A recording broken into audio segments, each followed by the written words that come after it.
Welcome everyone to our Study Abroad podcast series. So, today we have Amogh Gyaneshwar, who is studying at CMU, Carnegie Mellon University. And today we'll know his journey from India to CMU. So, welcome Amogh to our podcast. Hi everyone. Thank you for having me, Vishalji. So nice to be here. So, we have some set of questions prepared for you, and then we'll have a bit of open discussion based on your answers. So, the very first question, Amogh, we have is when you decided about this CMU thing, I see that you have studied at VIT, Vellore Institute of Technology. So you would have decided about going for a study abroad program at some point in your life. So could Hmm. you throw us some light on that decision making process? Oh, so for me, I knew from day one, as soon as I joined my undergrad college, I knew I was applying abroad. So my preparation started in first year itself. And I was very clear that I have to pursue CS. So I spent my first year just exploring which domain in CS suits me and I like for that matter. So as soon as I had some idea, I started preparing in that domain and then started making my application so that it's suitable for a graduate application. That's great. So pretty much from the very first semester, you mean like first day, first semester, you are like particularly I have to go abroad only. Yeah, pretty much. Yeah. Okay. So it was good that you could make up this decision in the very, first semester, first day, or like maybe probably end of your school, because then you have like this 4 years to actually prepare for the application and profile building. Right. After you spend, let's say, 2, 3 years of that, then probably you had to choose some colleges to apply to. So how did you choose the colleges and how many colleges you applied to? So the application procedure was pretty straightforward for me. So my parents had given me an ultimatum. They said, if the college is not top 20, we're not sending you. So in a way, that was my criteria. But apart from that, I had seen the research going on at these institutes. I had ended up applying to 8 to 10 colleges, if I remember correctly. So my target was top 10 CS and a few IVs, which were out of the top 10. And I saw colleges and universities which had a focus on AI and applications of AI in mental health at that point of time, and NLP specifically. So, and my target was US. I was not applying in Europe and Singapore or Australia. I wanted to do a 2 year program. So the first, if I had to set um, thresholds, the first threshold was a 2 year degree because I wanted to spend some time in a university, get acclimatized, and then get a feel of the program as well. It also gave me the opportunity to go through an internship. So otherwise, in a 1 year program, we have to start applying for a job instantly. So first criteria, 2 year program. Second criteria, focus on AI. In AI, they're working on NLP and mental health within the US. So these were a few criteria which I had, and the top ranking institute, obviously, that was the only main criteria. So you had to write GRE, TOEFL, IELTS, etc. for this. Yes, yes. I'd given all those exams, although quite a long way back, but I'd given GRE, TOEFL, and I didn't give the IELTS though, because either one was needed. So I gave TOEFL. And how did you decide TOEFL or IELTS, which one to give? Few of my seniors and people in my family had suggested that IELTS is more focused towards, I think, Canada and Europe, and TOEFL is preferred by American universities because it's conducted by ETS. So that was my understanding back then. But I think either is fine as long as you have qualifying scores, since English is just a qualifying metric in your application. Sure, sure. And after you got your GRE, TOEFL done, and then you applied online, you would have got some offers, right? Yeah. How did you pin down to CMU that time? Oh, luckily, Carnegie Mellon is rank one for CS and AI. So that pretty much did the job for me. But apart from that, they have some great professors in the domain that I was trying to research at that point of time. And I was lucky enough to be a part of few labs at CMU, which I had mentioned in my SOP, which is very rare to come across. You mention a lab in your SOP and then you actually get to work there. So it was a dream come true for me. So I wanted to work at New Lab, which is by Professor Graham Newbig. And LTI, which is within the School of Computer Science at Carnegie Mellon, was my dream place to be because they are doing the cutting edge work in NLP and AI right now. So it was my dream college. It was my number one choice. And rankings also to say it's number one. So I was just lucky to be here. Okay, that's good. That's good. And after you had all the offer done, you probably had to apply for the visa and appear for your visa interview, I guess. How was that experience? For me, it was pretty straightforward. Luckily, there were no issues there. They asked simple questions. As soon as you mention a tier one university, the visa officers also don't give you much trouble. So they asked me a little bit about my profile and what work I had done. Once I informed them that I'm applying to CMU, they give you a shocked expression. Oh, wow. And then they ask you about a project which you have done, which is related to your field. And I told them about the project at that point of time, what I was doing. So they were very impressed by it. And for me, it was very simple and very straightforward. Um, Usually, I saw people getting stuck in the line when they were asked about finances.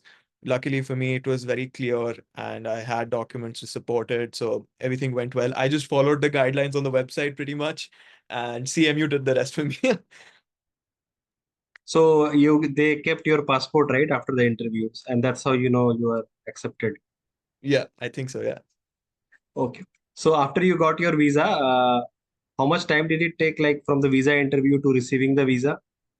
I think within a week, I don't remember, but within a week, 10, 15 days, I think at best. Okay. And once you got this, you would have done your accommodation and flight, etc. searching. Could you throw a bit of a light on that? Yeah. Honestly, as soon as I got my admit, I went and booked flights instantly because I was sure about CMU since day one. And flights I booked instantly because my seniors had told me flight prices go crazy during the fall time because everybody's traveling. So I got a very good deal way back then. And accommodation, unfortunately, I faced a lot of issues. So I shortlisted two, three apartments. I had a virtual tour, and then I applied online, got the rental application. Some of them didn't know how to process international applicants because I was the first international applicant for few housing. CMU doesn't provide in-house housing for graduate students. So you have to find houses outside. So for me, it was a little tough because some of these real estate agents, they didn't know how to process international students because we don't have an SSN, we don't have their credit cards or a bank there.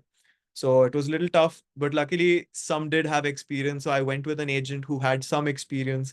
They guided me through the process. Once I hit the right agent, it was all smooth. So after few here and there, finally you could actually book your accommodation before arriving only. Yeah, yeah, yeah. In fact, everybody in my cohort had booked before. Nobody went to the US then did that. I think this is a process which people used to do maybe a decade ago, but these days everything is done in advance, and anyone who hasn't done it in advance is regretting it big time. So it's just a pure pressure which makes everybody, register everything quickly, get their accommodations as soon as possible. So I'm calling myself late, although 1 month before I stepped into the US, I had my accommodation done. But I'm calling that as late, just for your reference. And you could also find roommates, etc. for your housing, or it was like a private room directly sold to you. No, no, I got a roommate. My roommate was also in CMU. I found him through WhatsApp groups. So there were WhatsApp groups for CMU. He went to Georgia Tech and he was coming to CMU for CS and robotics. So luckily, good match, good roommate. Got lucky in the end. Okay. And which airline you ended up taking? Which brand? I've flown multiple times now. I've come to India from British Airways and American Airlines. One combination was that, and another was KLM and Air France. This was another combination that I've used. And another combination which I used way back was Japan Airlines because it was very cheap. It's one of the cheapest options to go to Pittsburgh. So that was another flight route which I picked. So your very first flight was Japan Airlines, is it? No, no. My very first flight was, I think, KLM and Air France. Okay. Okay. So the day comes when you are leaving for your study abroad dream, and you took the flight and you landed. how was that journey and from the airport to accommodation? Let's say from your initial New Delhi airport to the accommodation. Any glitches, anything that you learned in that whole journey? Maybe 20 hours or so, maybe more than that, I think, because you have a layover also. So could I you had the explain a bit? worst possible first journey. So unfortunately, I had a layover at Boston. And so the way KLM works is you have one layover in Netherlands and in Amsterdam, and then the next one is in Boston and then Pittsburgh. Unfortunately, there's no direct flight to Pittsburgh. So in my Boston layover, I had to recheck in my baggage. So as soon as you enter US, you have to recheck in your baggage. So, and the flight layover was 1.5 hours. But unfortunately, one piece of my luggage hadn't arrived from Amsterdam. And that 1.5 hours was wasted. So, and fun fact about Boston Airport, it closes at 10 p.m. And my flight was the last flight. I reached the counter, I informed them that my flight got my suitcase is not here, my luggage is not here, how do I go? They said the best option we can do is we can give you a flight for tomorrow. And I was like, that's fine, flight is not an issue at this point, luggage is, because we've packed our entire life in two suitcases and if one of them is missing, it's very tough to manage without it. So but it was very tough to communicate with the lady because her Spanish was very good but her English wasn't. So it was very tough to communicate to them that my luggage is missing and I need help with my luggage. Then I told them the second thing is I also need a flight. So they rebooked me to a flight for 5 o'clock or 6 o'clock in the morning. And I thought I was used to Delhi airport, Bombay airport, which is open 24/7. Unfortunately, the Boston airport closed at 10 p.m. There's no food, no water, nothing, and it's cold. I am stranded at an airport without water, without food for 6 hours with just one piece of luggage. And I don't even know if my second piece of luggage is coming or not. And because I wasn't sure if they will recheck it in for me or not, or if I have to manually recheck it. But next day I got on another flight. But funny thing about that flight wasn't directly from Pittsburgh to Boston to Pittsburgh. It took me from Boston to JFK and then to Pittsburgh. So I ended up taking four flights which had to be two flights. It was a 24-hour flight, which got converted to a 36-hour flight. So it was a very bad first experience. But that made me learn if your luggage is missing, just chuck your luggage. Your important thing is to get to the next flight. They will arrange the luggage and send it to your apartment or accommodation. So I So ended up your losing. luggage arrived or your luggage didn't arrive? Yeah, luckily my luggage arrived. So it's a very common thing in transatlantic flights. They sometimes mess up the luggage, but they send it over to your house or your hotel. So I missed out one day of my hotel stay. Also, I tried to apply for reimbursement, but you know how reimbursement works at airlines. They take ages to process it. Haven't received anything yet, but horrible first time experience. I learned from that. Then I only take one direct flight from Delhi to New York and New York to Pittsburgh. No more layovers. And I ensure that there's enough time between the layovers. So even if there's a baggage misplaced, there's enough time to handle it. So you took that extra layover because you were expecting that the baggage will actually arrive, but the baggage didn't arrive ultimately. So that extra 6 hour was also kind of a waste only. No, no, it wasn't a waste. There was no other flight, unfortunately. Either I drove down from Boston to Pittsburgh, which was a 9 hour route. I was like, no way, my first time in US, I will pay another $400-500 just to go from Boston to Pittsburgh. So I was like, it's all right. They just gave me a new flight. So they had to reschedule me because it was their fault for misplacing my baggage. So they had to reschedule. So it was up to me if I wanted to stay for a day or get it the same morning. But I wanted to be out of that airport as soon as possible. So, Okay, okay, sure, sure. And so the first learning was also that not everyone in US speaks good English. oh yes, that was a very big cultural shock for me. Very, very big cultural shock. Thankfully, there was a Spanish lady who had a similar issue. So she was from Spain, luckily. So she knew Spanish and she explained my issue to her because her issue and my issue was the same. We both missed our luggage and and we were stranded at the airport and she explained it to her. So thankfully I could get my tickets. Otherwise, it would have been a whole hassle to wait the next day and get my tickets the next day. Imagine explaining to the airport staff that you've been staying at the airport for one day just because your luggage is missing. So luckily, I got lucky with the Spanish lady, but yeah, usually they do reschedule tickets. You were traveling with other students also, or you were like traveling alone at that time? No, no, I was traveling alone. So that also probably helped you make the decision that okay, let's stay for 6 hours is okay maybe. Yeah. Okay. But honestly, even So if I was traveling with peers, they would have stayed 6 hours too. Because honestly, we're what, 20, 21 years old. It's fine. Staying up for 6 hours more is fine. yeah.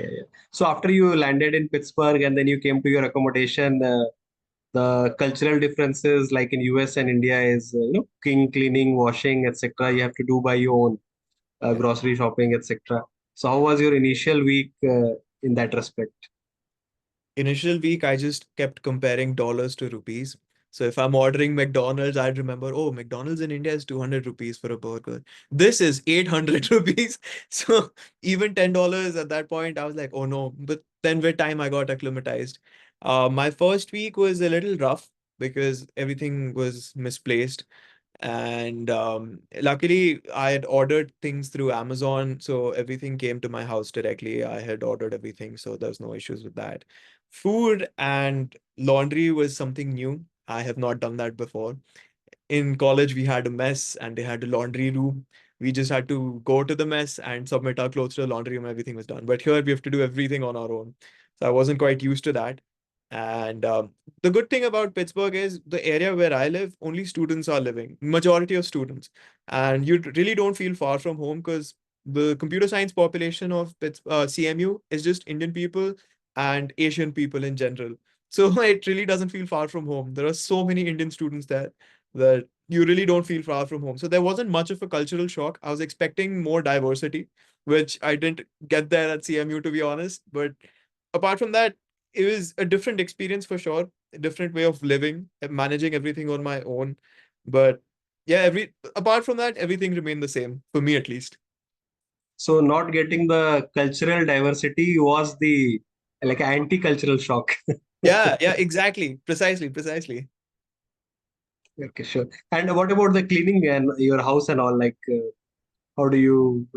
You are not used to that, also, I guess, right? Not at all, not at all. So I bought a vacuum for the first time and I read the manual. I spent 15 minutes reading the manual how to use a vacuum because my house is a carpeted house at that point of time. And I wasn't sure how you're supposed to clean a house which is carpeted. Is there a different mop? How do you clean a bathroom? So I saw a YouTube video of how to clean the bathroom. And then I bought that material and did the cleaning and everything. It was a fun experience, not one I would recommend, but a fun experience for sure.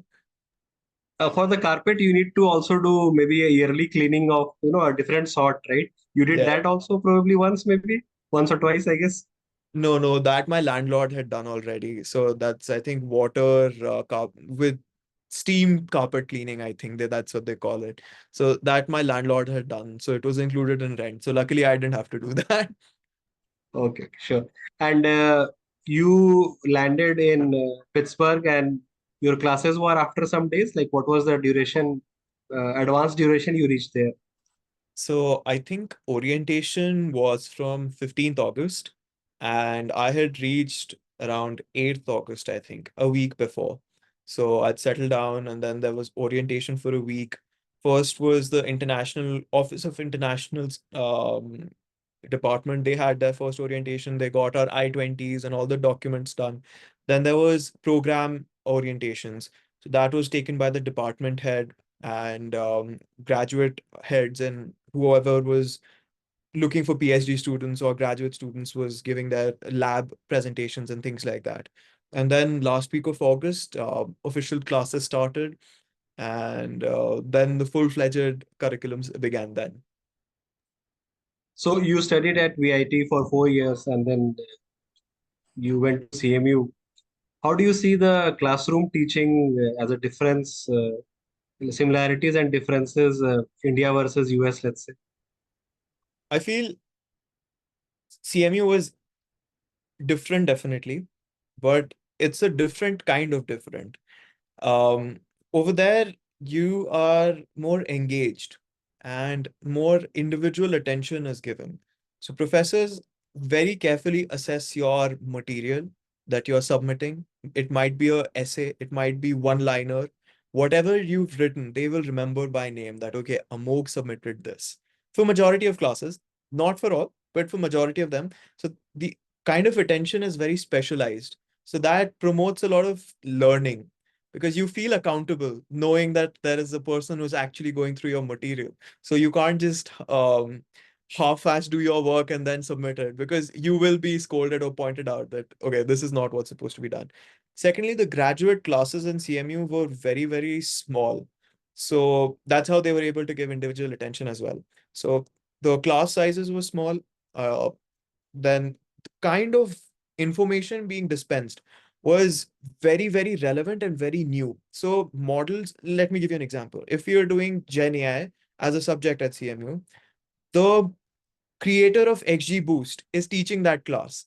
And they are giving algorithms and models which are being released at the beginning of the year. They are teaching that somewhere in March, April. So the curriculum was very, very fresh. It wasn't like, for example, in India, we're used to, if you have a data structures and algorithm class, they'll start teaching things from 1980, which isn't very relevant. I understand we need to know the basics and everything, but they don't take us close to industry level or real world level. Over here, I feel there's a difference in the curriculum. It's more adapted to the real world. It has recent technologies, recent algorithms, whatever's going in the new age, they are teaching it. And whatever applications people come up with, they question it a lot. Why, when, how, what is the purpose of that? So there was this one class, AI for product design. If your idea is bad, the professor will question it a lot. He will not say it's bad, but if he questions it a lot, that means he doesn't completely agree with it. In India, they would just chuck it away. They're like, no, next, bring your next idea.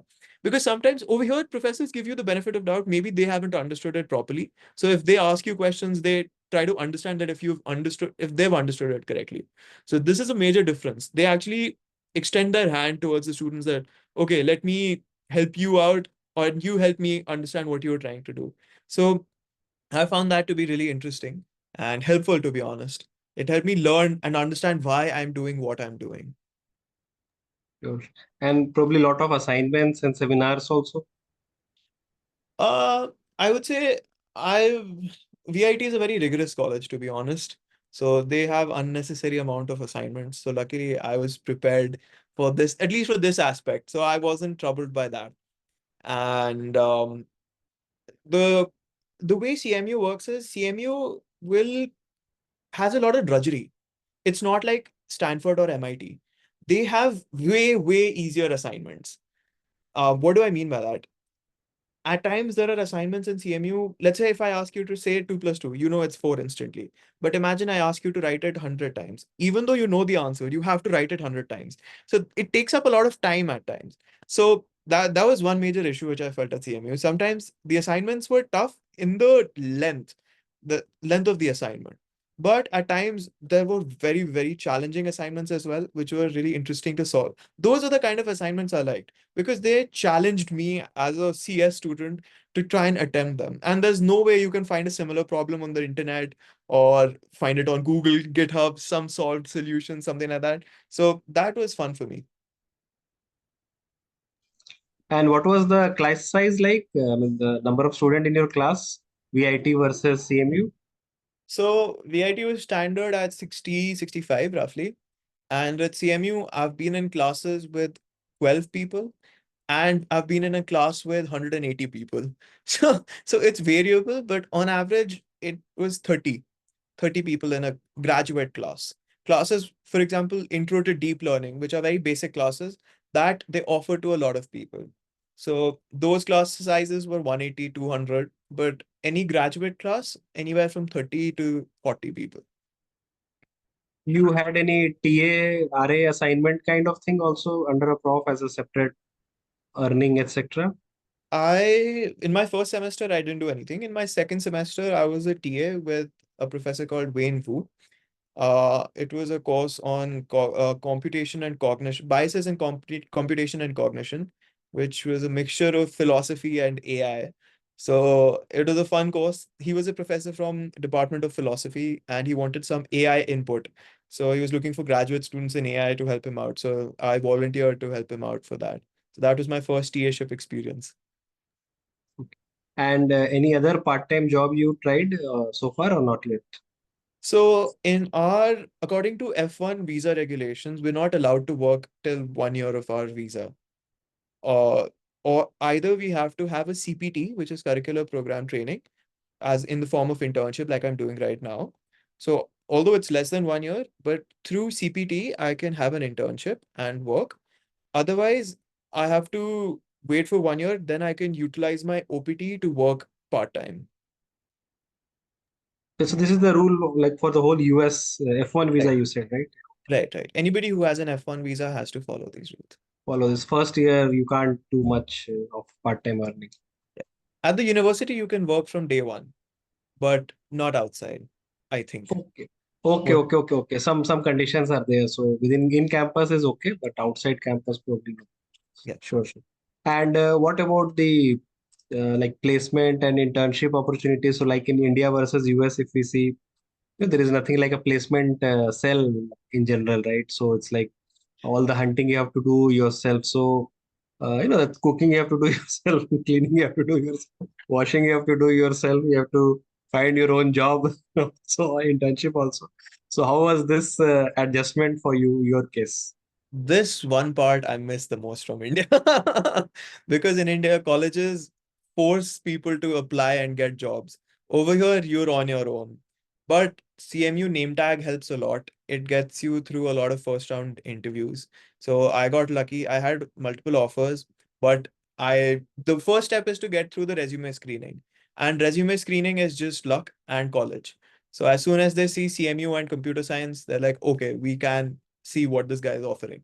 So that one thing was lucky for me, but there is in VIT, only one thing is good, placements. And I was very jealous of my friends because they had a very good system.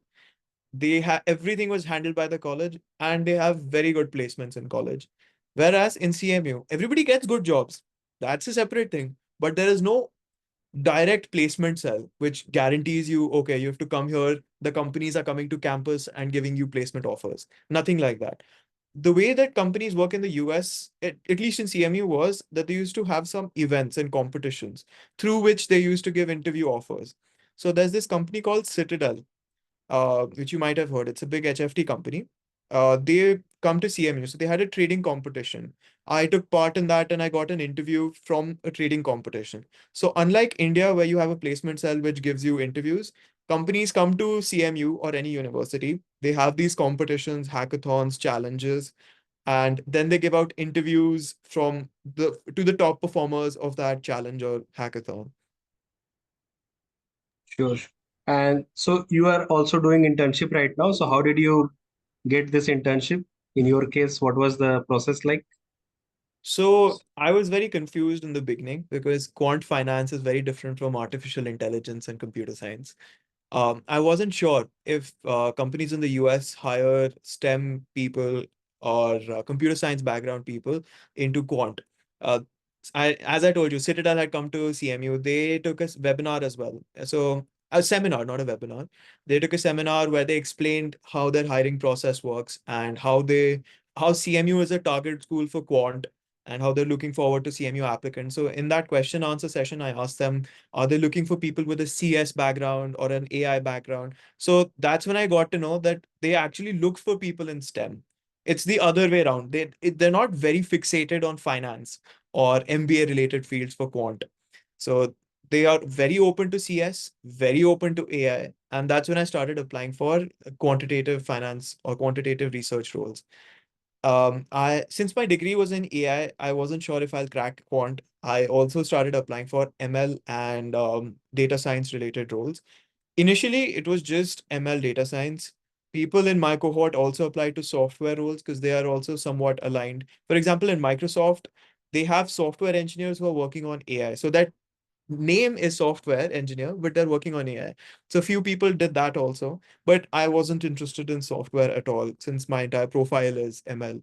So I applied for ML roles in the beginning. I got a few offers, and but I somewhere in my heart I wanted to do quant, and I didn't want to let that dream go. So I kept applying, applying. In the very end, I got a quant offer, and I went with it. I left all my other ML data science roles to pursue quant, and now I'm doing a quant internship.